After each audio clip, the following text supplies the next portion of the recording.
Les dije que eran segundos y les dije que esto valía la pena.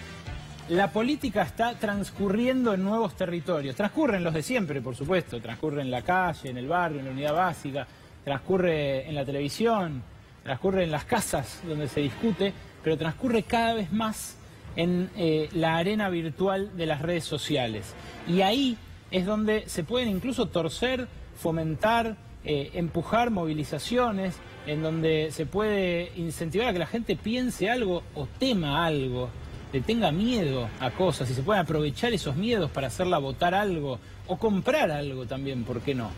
Y en este caso, la Iglesia, una institución con más de 2000 años de historia y que vaya si ha sabido hacer política durante todo ese tiempo, como también lo han hecho las jerarquías de otras religiones, ya desembarcó también en la arena virtual. Buenas noches, Lucho. ¿Cómo estás, Ale? ¿Bien? Bien. Bueno, fue tendencia durante todo el 25 la marcha de Sí a la Vida, entre comillas, porque en realidad era una marcha en contra de la despenalización del aborto, y lo que hicimos fue ir a ver los datos, porque había mucho volumen de información. Tenemos algunas placas para ir compartiendo. La primera es de contexto. Fuimos a verlo porque efectivamente había un volumen de información importante, 70 y pico de mil tweets, un montón de cuentas, un montón de alcance. Entonces lo que hicimos fue... ¿Esos 18 millones qué quieren decir? ¿Que esos 75.000 tweets llegaron a 18 millones de personas? Potencialmente, 18 millones de cuentas y potencialmente porque una parte importante de esas cuentas no existen más, están dadas de baja. Okay. Pero en principio la multiplicación de los tweets por la cantidad de seguidores que tienen las cuentas que participaron da ese número. Impresionante, ¿eh? Es una dimensión que cualquier campaña publicitaria envidiaría. Fue un volumen importante y lo que tenemos es, fuimos a los datos de esa información y encontramos algunos detalles interesantes. Tenemos ahí una placa para ver cuándo se abrieron esas cuentas. Lo que hicimos fue, todas las cuentas que participaron en la conversación, ver cuándo se habían abierto. Sí. Hay año por año un colorcito. Año por año un colorcito. El azul del final que ves ahí son 3 meses de 2018. El celestito. El celestito. El último. Ok. O sea, hay la mayor cantidad de cuentas creadas para esta conversación fueron en estos 3 meses de 2018. En enero, febrero y marzo de 2018 son las tres, te diría, los dos picos más altos, febrero y marzo, y enero uno de los picos más altos de creación de cuentas que participaron en esa conversación. Pero vamos a meternos en marzo a ver qué pasó. Avancemos un poquito, vamos a verlo día por día, la creación de cuentas en la próxima placa. Este es el mismo grafo, nada más que ahora lo que tenemos es día por día cuántas cuentas se fueron creando. Fíjate cuál fue el día que más cuentas se crearon. El 25 de marzo. El 25 de marzo. Ese día, el día de la marcha. Y que la marcha generó muchas ganas, dio nacimiento, porque era una marcha por la vida de cuentas de Twitter. Sí, pará. Miren el gráfico, los que están del otro lado de la pantalla. Vean el último pico que hace en 63 cuentas y el anterior... y ahí van a ver la absoluta fuera de dimensión que tiene. O sea, se crearon cuentas deliberadamente en una especie de troll center eclesiástico. Bueno, lo que pasa... O de los organizadores de esta marcha, no digo que sean necesariamente... Lo que se ve ahí es que hay un promedio histórico bastante razonable. 2010 fue un año bueno para Twitter, que se abrieron un montón de cuentas, después hay un promedio razonable. Y el 25 de marzo de este año, el día que se organiza la marcha, tempranito a la mañana, un montón de gente que después fue a la marcha probablemente se abrió su cuenta de Twitter porque tenía muchas ganas de decir algo. Es por demás sospechoso, sobre todo cuando vamos a ver lo que pasó en marzo, que tenemos otra placa más. Nos metemos en el mes de marzo. Mirá lo que pasa en marzo. Tenemos el día de 63 cuentas, que es el 25 de marzo, sí. Pero aparte tenemos picos altos todos los días de marzo. Un pico de 21, un pico de 23. Hay una actividad de apertura de cuentas desde que el tema aborto se puso en agenda muy alta. Es impresionante ver esto. Esto es militancia virtual, claramente, pero además es una militancia dedicada a un día, abocada a crear tendencia el 25 de marzo. Repito, ustedes lo que están viendo ahora es un periodismo nuevo, que hace 2, 3 años no existía. Es leer un volumen de datos políticos que, así como los gobiernos empezaron a explotar, también el periodismo debiera, para entender si realmente hay tendencias que son en la sociedad importantes, o sea, si la sociedad realmente está en contra del aborto, o si hay una militancia activísima, como en este caso, para generar estas tendencias. Digamos, es como el chori del siglo XXI, si se quiere. Podría ser. También hay una aclaración, hay un montón de conversación orgánica alrededor de la marcha del 25. Obviamente hay un pedazo importante de la población que está en contra de la despenalización.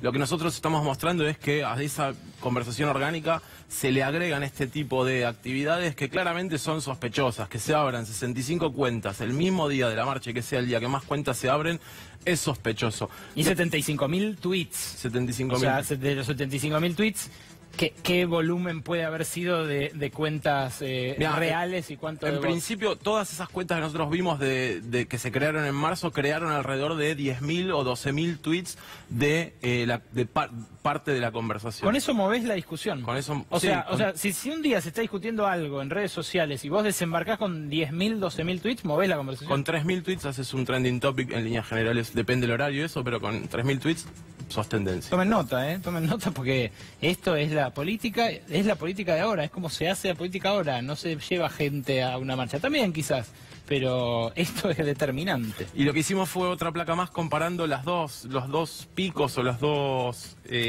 marchas. Tenemos una antes que es, estas son las cantidades de seguidores que tenían las cuentas que participaron. A ver. Hay 90 cuentas que tenían 0 seguidores. Mira, la mayoría tenían 1, 2, 3 o 4 seguidores, o sea, eran cuentas creadas para eso, para mover la conversación. Pero imagínate que hay gente que participa activamente de una red, hay 90 cuentas que generan un montón de tweets y nadie los sigue.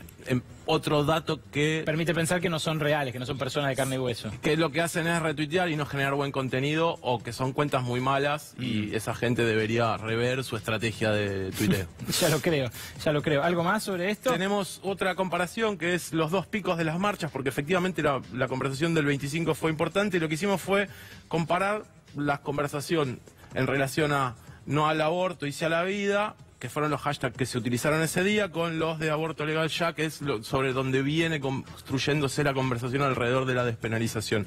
Ahí tenemos dos volúmenes importantes, pero vemos que efectivamente la conversación alrededor de aborto legal ya triplica casi la conversación alrededor de la marcha del domingo. Impactante, verdaderamente. Es algo que uno puede seguir después, que puede ver la evolución. Sí, se puede rastrear y se puede reconstruir o se puede seguir analizando.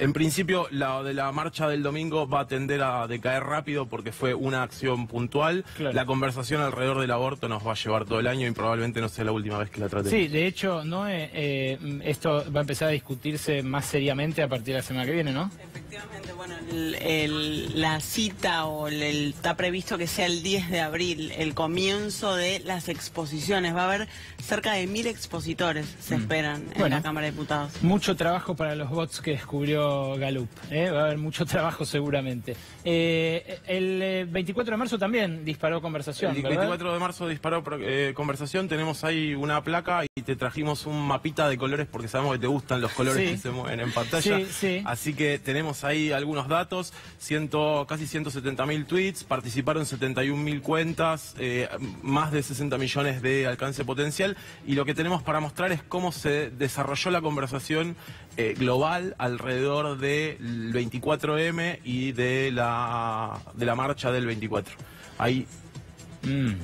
Eso es durante la jornada del 24, a medida que se va poniendo rojo y creciendo, es la intensidad de la conversación. Va creciendo la intensidad de la conversación, de una conversación muy importante y con mucho volumen. La cantidad de tweets que se generaron, recién decíamos, con 3.000, 4.000 tweets, haces una tendencia, estamos hablando de un volumen muy grande de conversación. Claro, claramente esto no se crearon bots para impulsarlo. Puede haber bots ahí siempre dando vueltas, puede haber habido participación, pero es muy marginal alrededor de ese volumen de conversación y esa cantidad. Perfecto, muchas gracias. Luciano Gallup, con ustedes, insisto, esto es un volumen de información política del que antes no disponíamos y que vale la pena, claro que sí, escrutar y analizar. En instantes se sienta ahí, frente a nuestro brote verde, un hombre al que les recomiendo escuchar. Se llama Ignacio Levi, Nacho Levi, y vive hace cerca de 10 años en la villa de Zabaleta, donde milita. Nos va a contar, porque mañana se va a hablar de pobreza durante todo el día. El gobierno difunde desde el INDEC un número de pobreza y va a destacar una baja en la pobreza en base a changas y en base a que la construcción se reactivó por la campaña del año pasado, la obra pública, básicamente. Le vamos a preguntar a Nacho, el referente de La Poderosa, cómo es ser pobre en la era Cambiemos. Después de estos avisos.